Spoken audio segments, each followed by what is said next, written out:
Hi there, and welcome to the Surviving and Thriving in Residency podcast. I'm Charley Lowry, your host and director of GME Relations at PracticeLink. This show is all about exploring the world of graduate and undergraduate medical education. We'll dive into the real-life experiences, successes, and challenges faced by medical students, residents, and fellows, while also highlighting valuable tools to support you, whether that's financial planning, student aid, or the many free resources provided by PracticeLink. If you're thinking about med school, currently studying, or deep into residency or fellowship, this podcast is here to offer insights and support to make your journey a bit easier than those before you. So this is Dael Waxman. I'm the host of the Life Changing Moments podcast, and this is Charley Lowry, director of GME Relations at PracticeLink and host of the podcast Surviving and Thriving in Residency. Yeah. And Charley, great to be with you in this conversation together around areas of mutual interest and mutual professional support and collaboration. So great to be with you. Yeah. Thank you so much for having me. I really appreciate it. I think it's a great idea. Great. So in our introduction, what we said was that we're collaborating here and we're going to kind of interview each other, but it's really more of a conversation with each other around areas of mutual interest, but just for us to kind of get to know each other and each other's professional offerings. So I'm going to start and I'll just kind of jump right in, Charley, if that's okay with you. Sure. Yeah. So my podcast, Life Changing Moments, and actually in coaching, we're very interested in branch points or inflection points in people's lives. As you know, coaching is helping people go from point A to point B. Point A is the current state. Point B is an area that they're interested in. And so what we do in this podcast is kind of go backwards to some people's point A, that inflection point. And so my question for you is, what feels like a professional inflection point that led you to the work that you're now doing, especially with residents? So a little bit about my background kind of sets the stage for this. I have been with PracticeLink 2 years now, getting the GME outreach off of the ground. Prior to that, I was working at a medical school, an osteopathic medical school, and my role there was a statewide campus director. So I was stationed in hospitals throughout the state, and I worked mainly with third and fourth year medical students, but also with a lot of first year residents. But working with those third and fourth year residents during their clinical years, it was just an incredible experience. You really get to know them. You see their highs and their lows, and you watch their progression. And I always say, applying to medical school is the biggest step in somebody's life at that point. And then taking their first exam in first year is the next huge step. And it's all of these little steps. And so in third and fourth year, taking their first exam after a clinical rotation, the emotions that you feel because you're with those students so much, it really just made sense for me to progress to work with residents. PracticeLink was a perfect fit for that and getting a residency outreach program going. But I saw how intense medical school was. I saw the stress on the students. Again, all their highs and lows. I saw the tears. And then when I started with PracticeLink, we would hold events like maybe taking residents out to a baseball game, or we would have a roundtable discussion.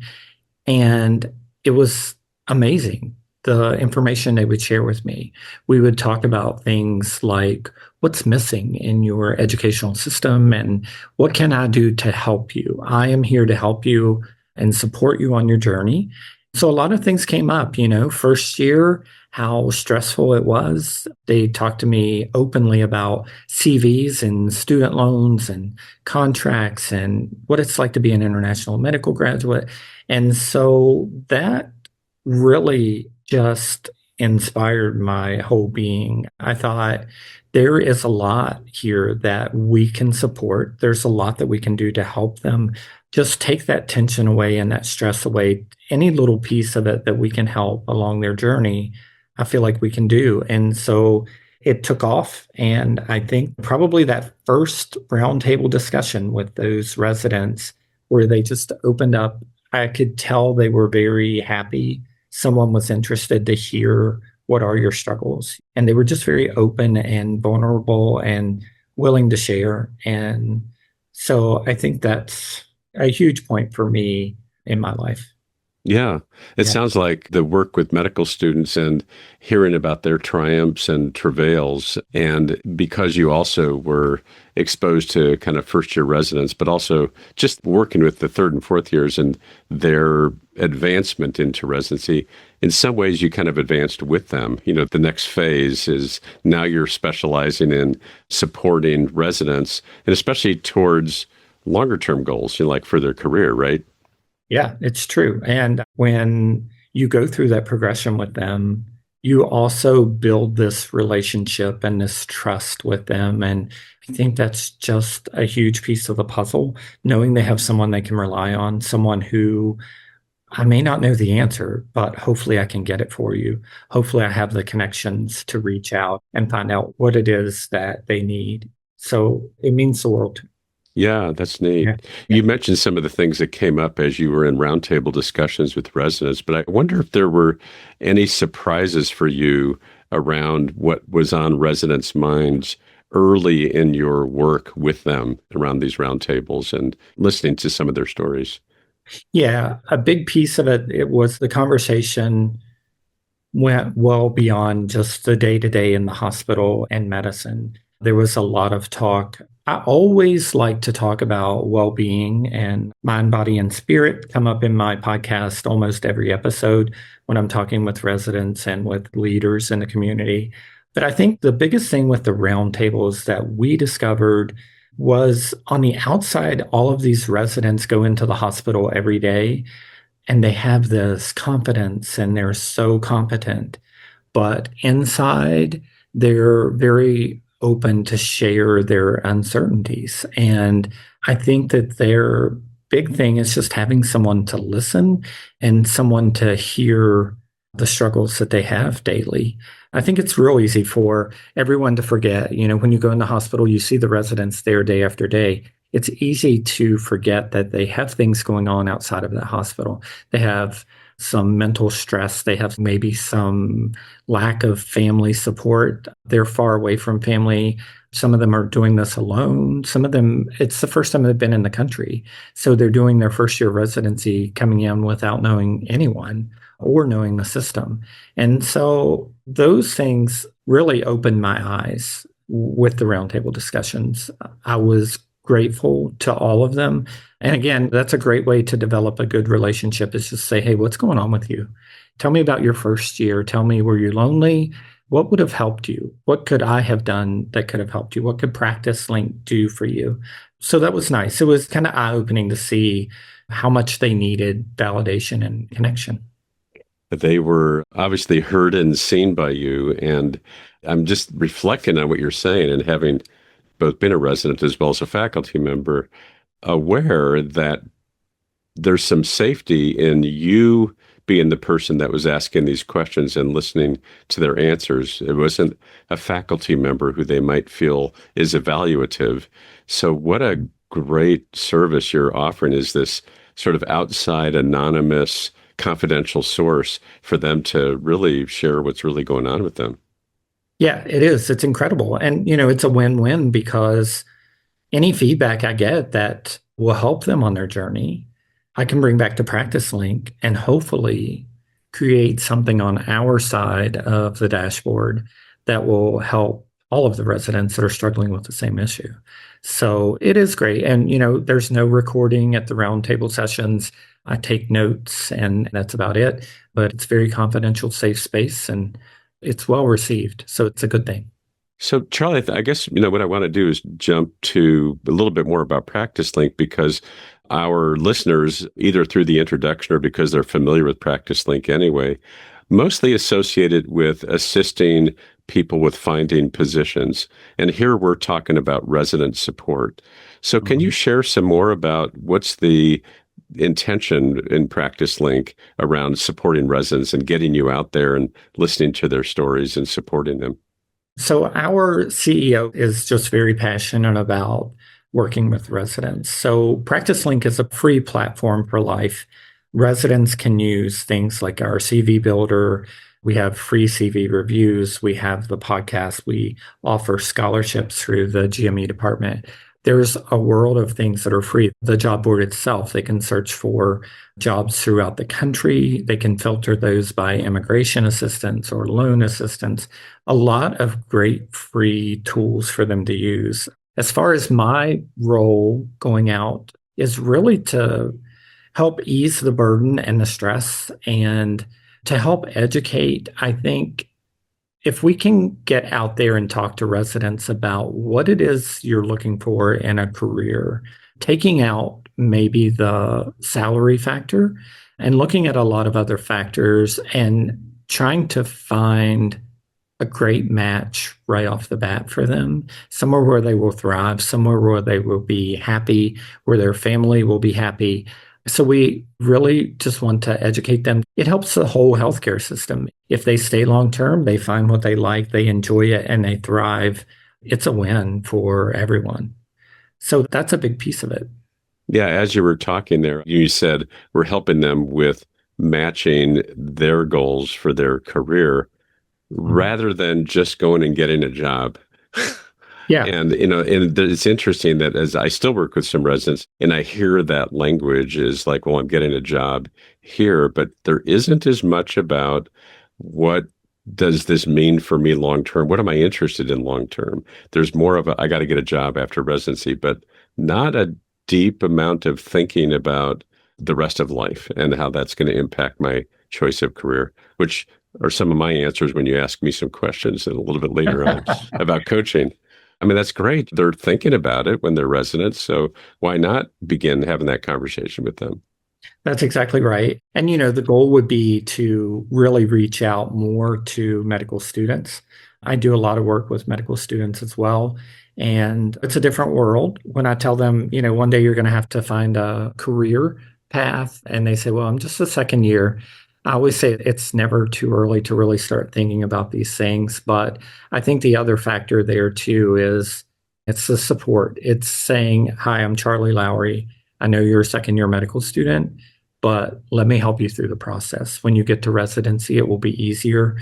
We know what we're doing. We've been around a long time and we love what we do. And we would love to help you through this whole process of going from medical student to resident to maybe fellowship to attending. You mentioned well-being, and that's a big piece of my podcast as well, an area of interest of mine. From where you sit and what you're observing with students and residents, how does career uncertainty show up as a well-being issue for those learners, for the residents and medical students? I hate to say this, but I think it's really the stress factor. If you have career uncertainty, you're going to have stress. And you already have the stress of student loans that maybe you're not looking at daily, but it's in your mind. All of these little stressors. So I think career uncertainty, it's somewhat easy for us to calm that ocean of waves with career uncertainty. I think if we can be there to help you with our free resources from the very beginning, from the very start, and supporting medical students in their journey so they know when they get to residency who to turn to, that makes a huge difference. And I think the earlier the education, the better. The earlier the education, definitely the less anxiety. So we're not going to have all the answers. They're not going to have all the answers, but we can definitely help with that career uncertainty. Yeah. From a coaching perspective, I'm over here thinking if you have early on the better idea you have of where you're heading, as I said, in the kind of coaching model, the better idea you have of what point B is, in the future, even though you're not going to be certain about it, but the closer you are to here's where I'm heading, the less uncertainty there is and therefore less stress. And so I can see why your support services would be really helpful for them. And I always think, imagine yourself in today's world driving without a map or a GPS. It's going to be stressful. How am I going to get there? And so if you have that roadmap, it's going to take a lot of that stress and anxiety away. And you're just going to feel more confident and you're going to be able to function daily on a better basis. I think you're probably going to have more sleep. You're going to sleep better. You're going to have anything that can take any piece of anxiety away is most likely going to increase your well-being. Charlie, I just wonder, do you have a story of somebody that you've worked with that is kind of an example of how your support services have enabled them to really realize the career and the setting that they wish? We have several. We actually record some of our folks who find their dream job. We do testimonials. So there are several out there. One right now that I have been working with in St. Louis, who is an international medical graduate and came to Practice Link really not knowing much about what we offer, but we just kind of guided along the process. We have this, this, and this, and let's start with looking at your CV and making it strong. And then we can look at what positions are open and what your criteria are. I always say it's like playing 20 questions. Where do you want to be? Do you want to work nights? Do you want to be 10 miles from Boston? What criteria are you looking for? So it worked out well, and they are thriving in their first role, and I love it. I stay in touch with a lot of them. That's great. That's awesome. That's kind of your quality control is learning how they're landing in those places that you help them get to.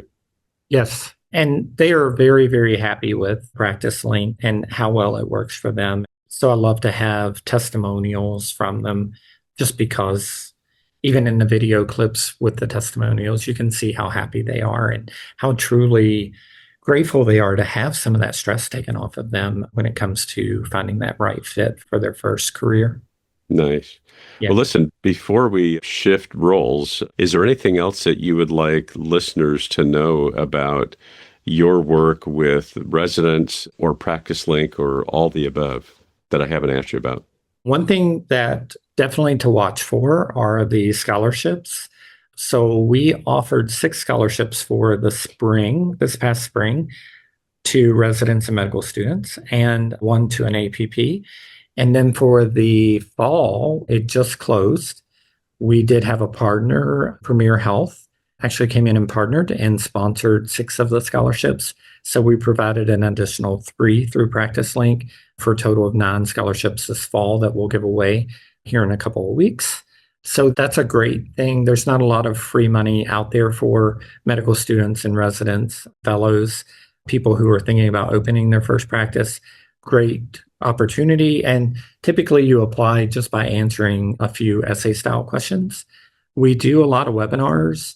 We just completed one today, a live webinar with Resolve. And the topic there was contract negotiations, do's and don'ts. So a lot of things like that. But if anyone has any questions or needs anything, they can reach out to me and I will be glad to assist the best that I can. And for listeners of Life Changing Moments, we'll have all that information in our program notes, including the links to Charlie, as well as links to his podcast and to the other resources that he provides for us. So we'll look forward to people connecting with you around that. At Practice Link, we believe your physician job search should be simple, supportive, and stress-free. That's why creating an account has always been, and will always be, completely free for physicians. Create your free account today at practicelink.com to start receiving your latest and most exclusive job opportunities directly to your inbox. Let's switch the roles here. And what kind of questions do you have for me and MD coaches? I have lots of questions. So what does coaching offer residents that other supports don't?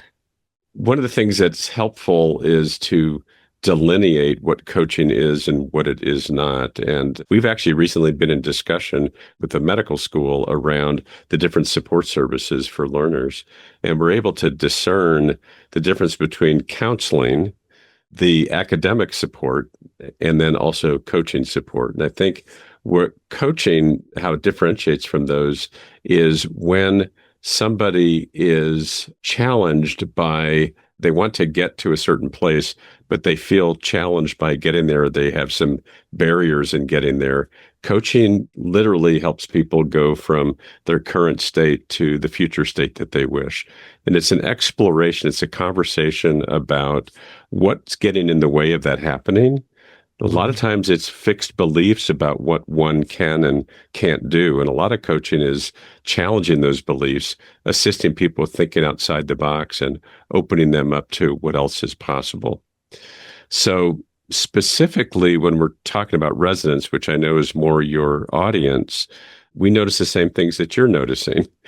And we also offer confidential, anonymous support outside of an institution so that people feel more free to talk about the challenges that they're having. What we notice is, especially in first-year residents, a big obstacle is, you alluded to it, but didn't call it what it is, which is imposter syndrome. They are competent, they just don't feel competent. And working through that could be done with counseling, emotional support, but we also do that. We work with that a lot in coaching as well. In second and third year, before you get to the final year, the things that we notice there are leadership challenges, because people now have to step into leadership positions and they're not really familiar with and know how to do some of the leadership pieces. But the other part that we see, getting back to the well-being part, national data shows that the most likely time for burnout and stress to occur is actually a burnout anyway, not in the first year. It's actually in the second year. And it's largely because they're fatigued, they're tired. It's been a year, but there's also another layer of responsibility. And that's where that leadership, so leadership and burnout. And then towards the end of residency, it's career coaching, just like what you're doing. I feel like we need to be more proactive around that, because programs tend not to do much with that, except to say, get out on the job market. So the coaching looks like, similar to what you're talking about, what do you want out of life? Not just what do you want out of a job, but what do you want out of life? Where is that going to be? Some of the same questions that you're talking about. So coaching is not, I'm depressed, anxious, and emotionally distraught. That's really counseling. We're not counselors, and we'll send people to counselors if they need that. It's really people who want things to be different, and they're motivated to try some things out and look at some behavior changes and looking at their belief systems that may be getting in the way of their success. I love it. Something we look at a lot too is the transition phases from medical student to first-year resident. Resident to fellow, or maybe resident to chief resident. We always look at those little transitions that where maybe they need a little extra push. Yes, and it's a little bit of an extra push. There's some reluctance to step into management, leadership, taking on more responsibility, and the coaching can be really very helpful in that situation as well. So which residents benefit most from coaching, do you think? Similar to what I mentioned, by year, what I just talked about before, the kind of the issues that come forward. But the characteristics of a resident who's going to do really well with coaching is somebody who's open to thinking outside the box for themselves, somebody who has a growth mindset. So this is about learning. It's about trying some things on and seeing what feels right and what doesn't feel right, and realizing that we're learning with every step that we take, what feels right, what doesn't quite feel right. So somebody's willing to take a little bit of risk in that and willing to grow and actually be exposed to some things from themselves that they hadn't even thought about before. So what I mean by that is, in coaching, we do not offer advice. We posit that the answers are within the client, so they were within the resident. But we ask probing questions that get people to start really thinking about themselves differently and thinking about what else is possible. When I worked with medical students and they would apply for audition rotations, I would always tell them, have you really put much thought into where you want to land, or maybe where you want to do residency? Because so many of them would reply with, I'm just going to go home and do residency, or I'm going to go home and work. And sometimes I would say that to just the right student, and they would say, I've never thought about it. And I would say, well, where have you always wanted to live? Is there anywhere you've always, and they might say New York City or Florida or what have you. And sometimes they would apply for residency and end up there. And I wasn't trying to push them, but I was just trying to tell them, since you've started this whole journey pre-med, you've only thought, I'm just going to go home. And I'm like, it's 3-year residency. You can go anywhere. What else is possible? I Right. have a similar story. Somebody that I coached, he was finishing residency. He's a DO, an osteopath, and he actually really was pulled in by osteopathic manipulation, which we didn't do any teaching of it in the residency, but he still maintained it, and he actually continued to maintain his interest in that. And of all the things he was exposed to, he said, what I really want to do is osteopathic manipulation. And I really want to do mostly that and some other things. But all the jobs out there don't really involve that. So I said, well, why not make that happen if that's what you're interested in? And so he opened it up to putting his intention out there about what he's interested in and started exploring some different things instead of just primary care jobs in family medicine. And lo and behold, as he graduated, he found himself in an integrative medicine clinic that was looking for somebody who did osteopathic manipulation. Now, he didn't do it full time initially, so he used his primary care stuff with urgent care, but that's what he's doing predominantly now, is osteopathic manipulation. Yeah. Yeah, and if he is ever looking, I do know a couple of places right now that are looking for academic, but they have a full-time OMT facility and they stay booked all the time with patients, but great opportunity. If he's ever looking again, let me know. I'll let you know. I'll let you know. So what themes are residents bringing most often to coaching? I am overwhelmed. I don't feel like I know anything. I am stressed. I don't sleep when I can sleep because I'm worried that I don't know what I'm doing. I don't feel competent. That, and every resident will be able to identify with that tension that has been there forever between service and education. Every resident will say, I feel like I'm just doing the work for the institution. I don't really feel like I'm getting much in the way of education. And I remember complaining about that myself 45 years ago when I was a resident. So those are the issues that are most common. We do hear some disillusionment and burnout. I come from a family medicine tradition, so I tend to coach more family medicine residents. And especially in the first year when they're off doing things that don't really even look or feel like what they're eventually going to be doing, even though they know that going in, they're like, what does this have to do with family medicine? Why am I doing intensive care unit stuff and all that kind of stuff? So it's supporting them along the journey and hopefully having them know that this isn't your eventual reality, because it's stressful. Yeah. Residency is really, really stressful. It is, really stressful. Yes, for sure. Well, let's talk about some overlap. Where do coaching and career guidance complement each other? And what happens when residents feel seen before making career decisions? So I think we kind of talked about that, Charlie. I think this is where a lot of our overlap is already. You are asking the same questions that I am in coaching. Where I used to work, I have set up coaching for the second year family medicine residents. So we're talking to them a year, sometimes 2 years before they graduate. And the conversation is, where do you see yourself a few years from now? What is the environment? What does your life look like? Not what does your practice look like yet? Where do you want to be geographically? Are you partnered? Do you have a family? Where are you living? Like, really flesh this out, what you want your life to be like, so that we kind of get off the, what is the job going to look like to begin with? Then, what do you want the job to look like? Do you want to be on call? Do you want to be in family medicine, outpatient only, inpatient? What does that look like? How much do you want to work? How many hours per week? And so the idea is to have answers to all of that, so that when you do enter into the job search, you have this vision of what you want your life to look like, so that the job fits that, not the other way around. It's a great way to put it.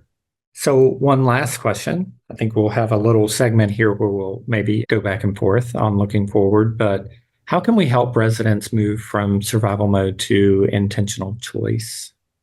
Boy, what comes up for me as you ask that question is the word pause, which I borrow from mindfulness practice. And pausing, stopping, taking a breath, allowing oneself to just drop into what's happening right now, being able to name what's happening right now, and just sort of letting that be named and then proceeding ahead. There's actually a mnemonic, it's the stop mnemonic, exactly that. Stop, take a breath, observe what's going on, and then proceed. So I feel like the pacing of medical education is so rapid and there's so much going on that there's so little time to reflect and to pause. And a lot of what you and I are talking about, why people jump into jobs, because they haven't had time to pause and reflect.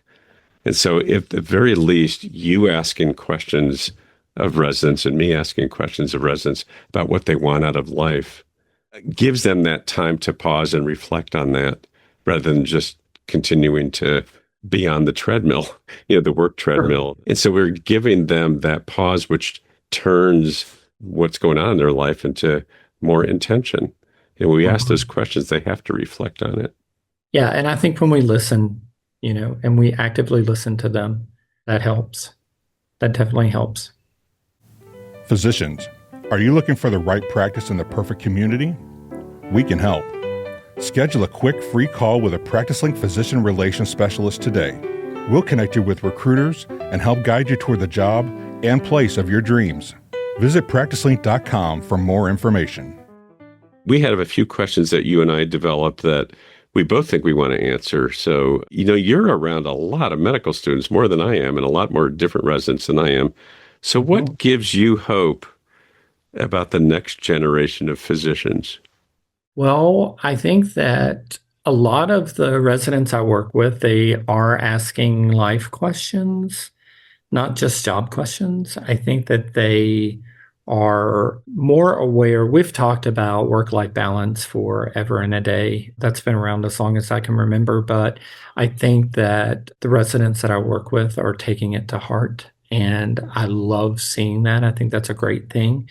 I think that they are more self-aware and they have everything they could want at their fingertips. And we'll see what happens with AI and things like that. But I do love seeing some of the social media influencers from the medical world.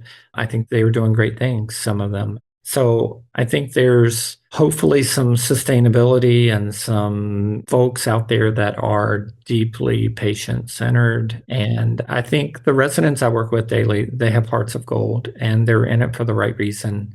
And that gives me hope.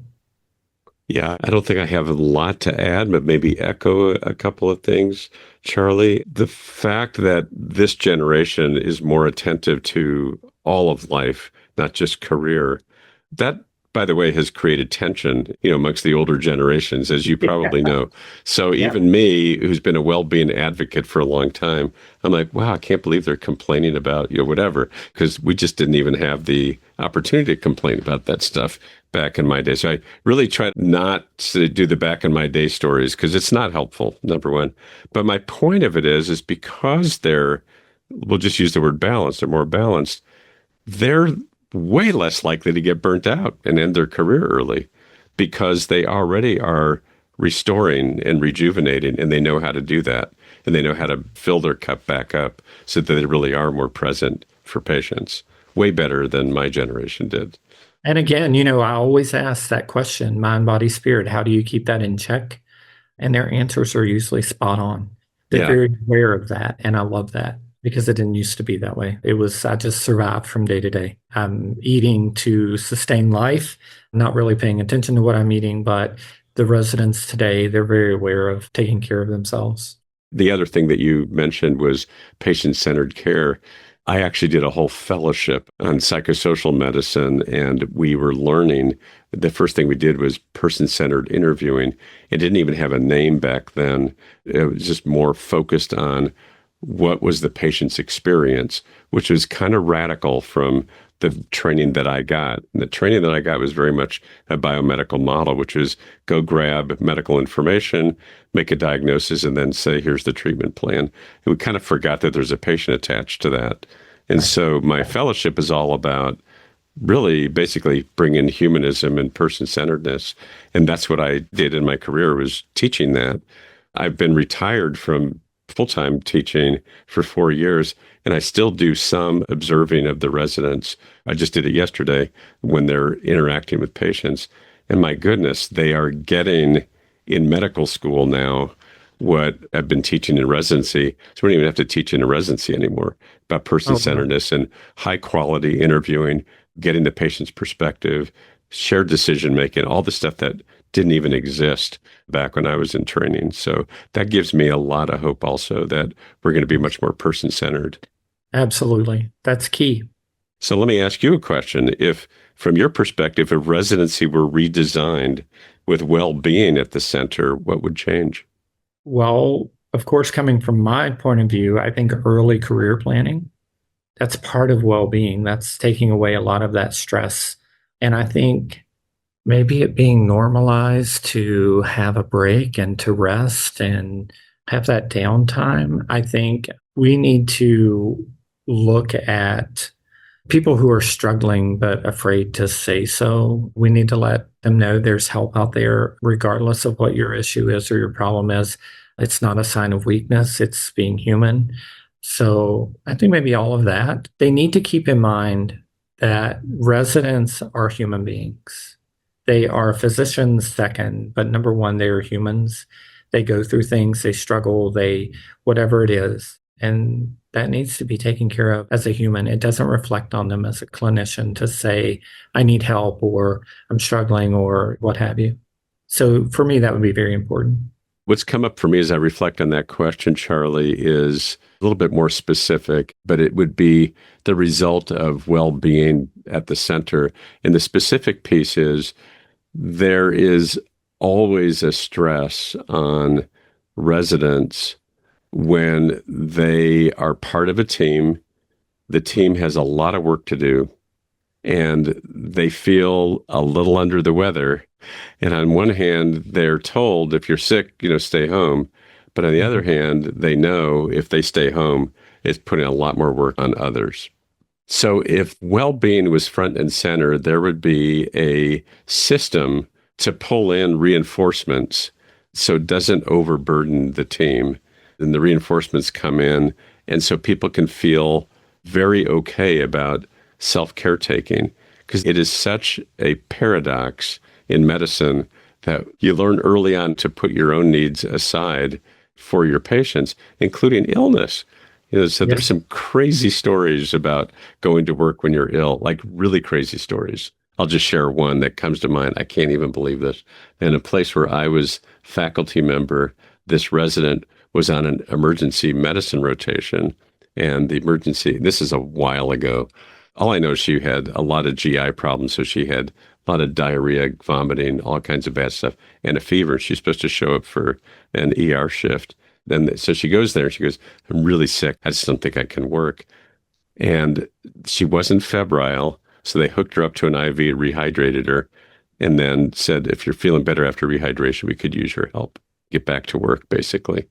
I don't even think it was like that. I actually think the expectation was, we'll rehydrate you so that you can work.